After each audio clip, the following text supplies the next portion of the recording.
Good morning and welcome to Scholarly Talk on Life.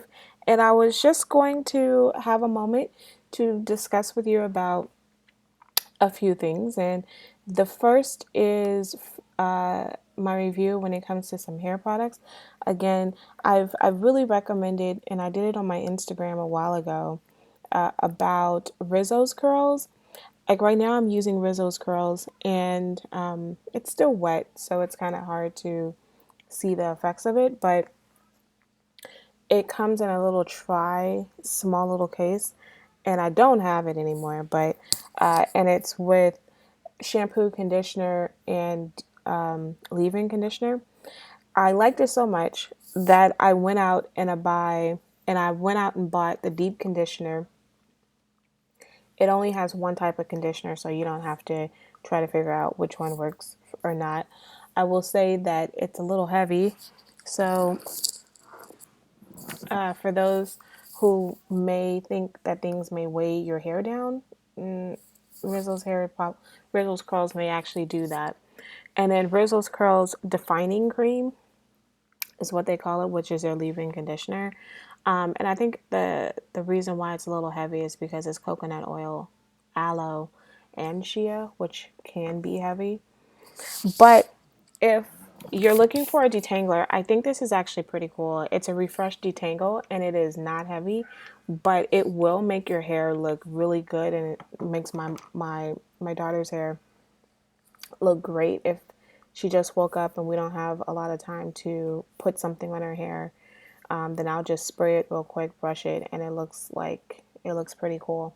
So I definitely will recommend the detangler spray because it doesn't look dry after a while. It actually doesn't dry your hair out that well, that at all.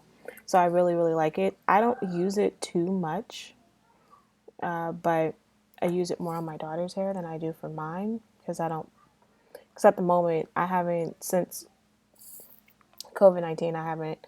I've hardly ever wore my hair in a ponytail. So where I used to when I was actually in the classroom a lot more. So that's a positive. My hair is probably enjoying that. Number two, so I am a huge basketball person. I am a basketball person of the 80s and 90s. And so when there were no fouls, where it was let me meet you out in the back, basketball players were not friends after the game. They were actually more. They still kept that same energy.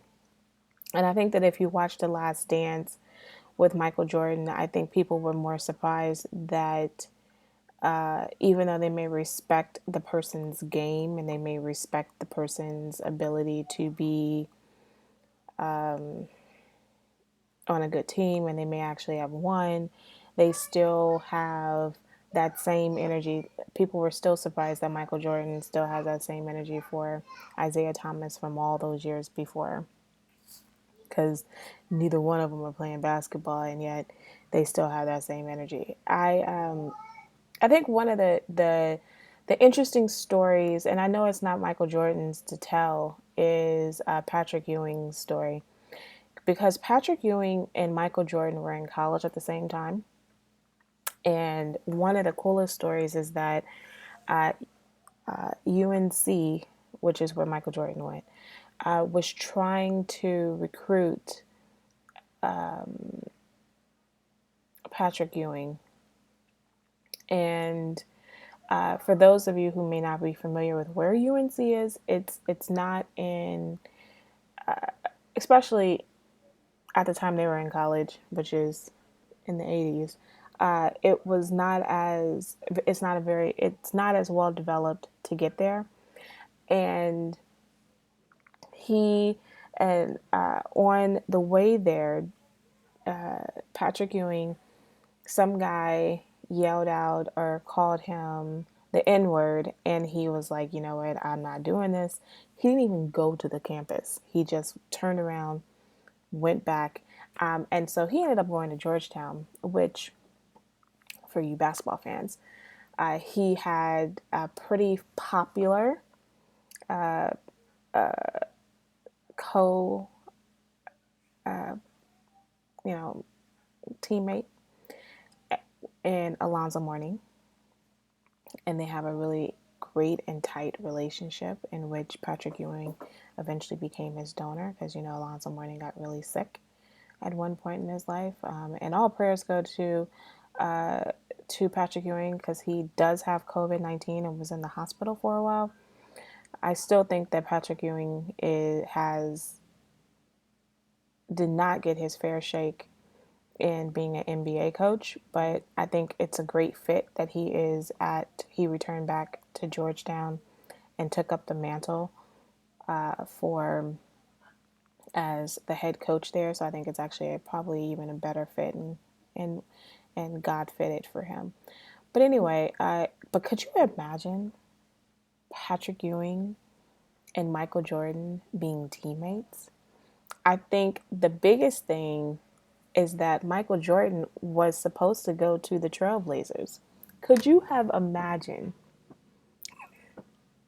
Portland with Clyde Drexler, Terry Porter, and Michael Jordan?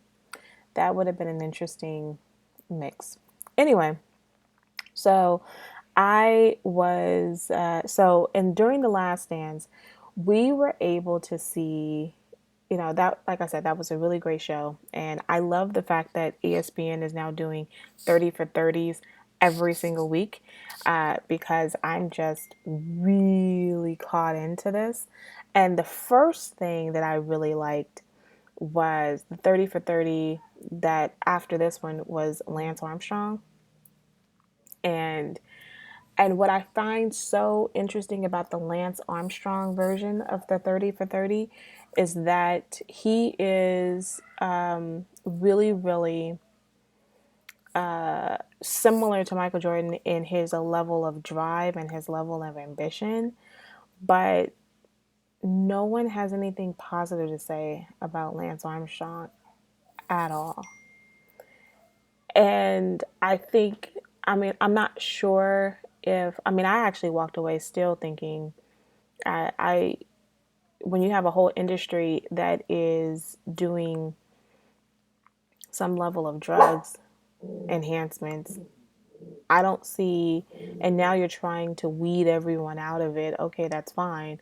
But I don't see why that means that you need to try to diminish Lance's accomplishments because you give you can give some of the top runners, think about all the other top runners at the time who was in doing drugs enhancements and they still did not beat Lance Armstrong. So I just don't know if he didn't take it, then would it have been fair for him? I don't know. I think there's a level of hypocrisy mixed in with Lance's judgment, but I think part of it too is that he was difficult to be around, and that's what you get away from it. And is he doesn't seem to be very likable at all. Whereas I think with Michael Jordan, he is still likable because he's not as when he talks horrible, when he talks like smack, that's an old phrase, to people, it's not, it doesn't seem as highly malice as Lance can be.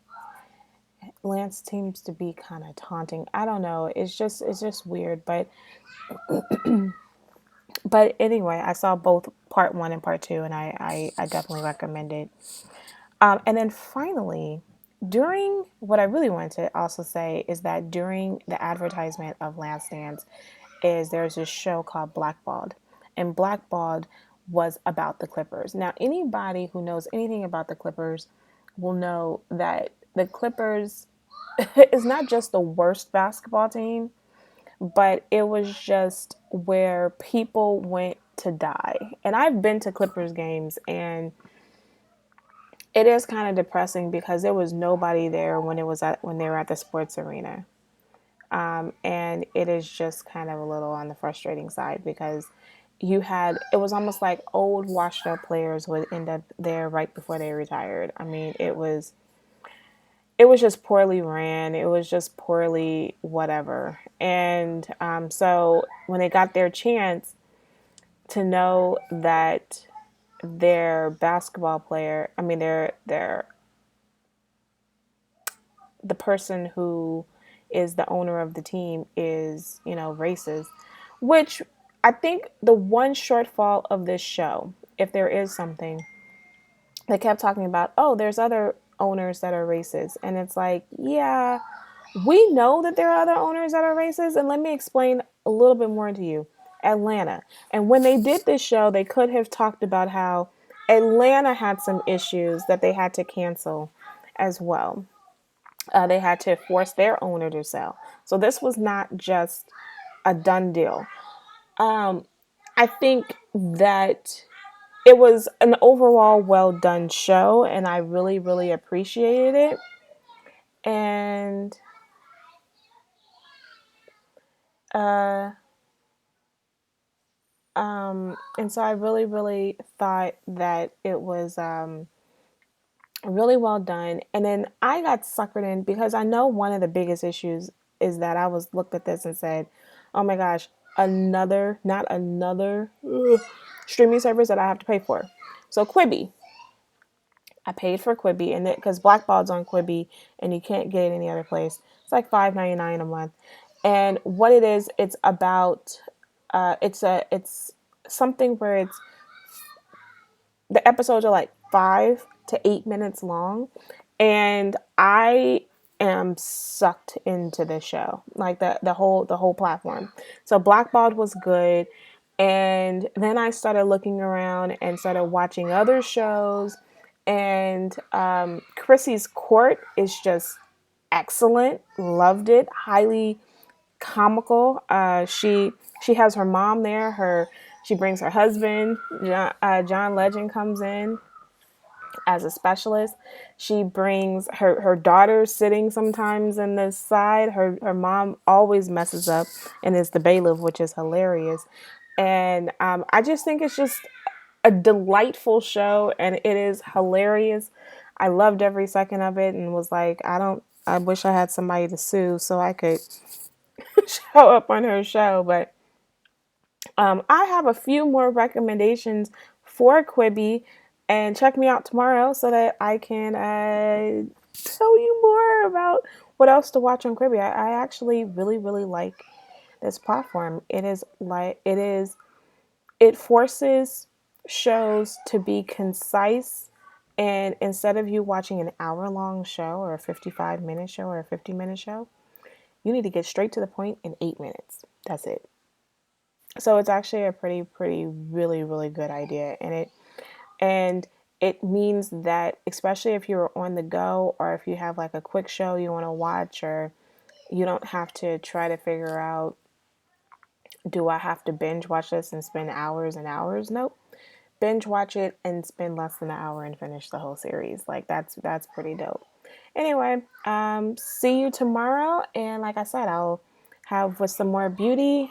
I will get to a little bit more health, and then I also will get to a few more shows on on the Quibi channel. Have a great day.